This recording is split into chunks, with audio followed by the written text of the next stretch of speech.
চীন থেকে নতুন ব্যাচের VT5 লাইট ট্যাঙ্কের ডেলিভারি পেয়েছে বাংলাদেশ সেনাবাহিনী। গত পরশু চট্টগ্রাম বন্দরে নতুন ব্যাচের লাইট ট্যাঙ্কগুলো আনলোড করা হয়েছে, তবে কয়টি এসেছে সেটি জানা যায়নি। VT5 বিশ্বের অন্যতম সেরা লাইট ট্যাঙ্ক। সেনাবাহিনী 2019 সালে এক রেজিমেন্ট অর্থাৎ 44টি VT5 লাইট ট্যাঙ্ক ক্রয় করে। পারফরমেন্স ভালো হওয়ায় 2024 সালের শেষ দিকে আরও 44টি ট্যাঙ্ক অর্ডার দেওয়া হয়, যেগুলোর ডেলিভারি শুরু হয়েছে।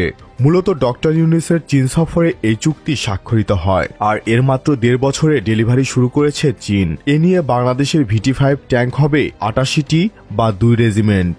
বাংলাদেশের ভৌগোলিক অবস্থার ভিত্তিতে বাংলাদেশ ট্যাঙ্কের জন্য মরণক্ষেত্র ছাড়া কিছুই না। হয় কাদায় আটকে যাবে, না হয় পানিতে ডুবে যাবে। আলেকজান্ডার দ্য গ্রেটও এই দেশের নদী দেখে পালিয়ে গেছে। তাই বাংলাদেশের ট্যাঙ্ক বহরকে হয় হালকা হতে হবে, না হয় আকাশে উঠতে বা পানিতে চলতে পারতে হবে। অনেকের একটা ধারণা যে দামি সমরাস্ত্র যদি ক্রয় করি তাহলে এগুলো যুদ্ধের সময় ভালো পারফর্ম করবে, কিন্তু দামি এবং কোয়ালিটিফুল অস্ত্র হওয়ার চেয়েও গুরুত্বপূর্ণ যে বিষয়টি হলো সেটা আপনার দেশের আবহাওয়া এবং ভূপ্রকৃতির সাথে খাপ খায় কিনা।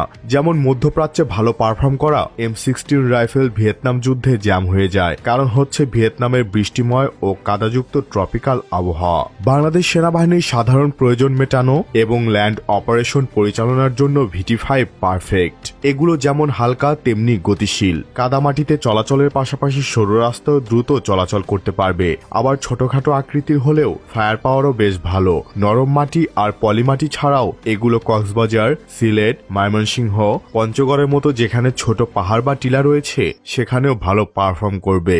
সূত্রে জানা যায়, কমান্ডারের ইন্টিগ্রেট পেরিফেরিয়াল সাইড গ্লাস সজ্জিত VT5 লাইট ট্যাঙ্ক দক্ষিণ এশিয়ায় এই প্রথম।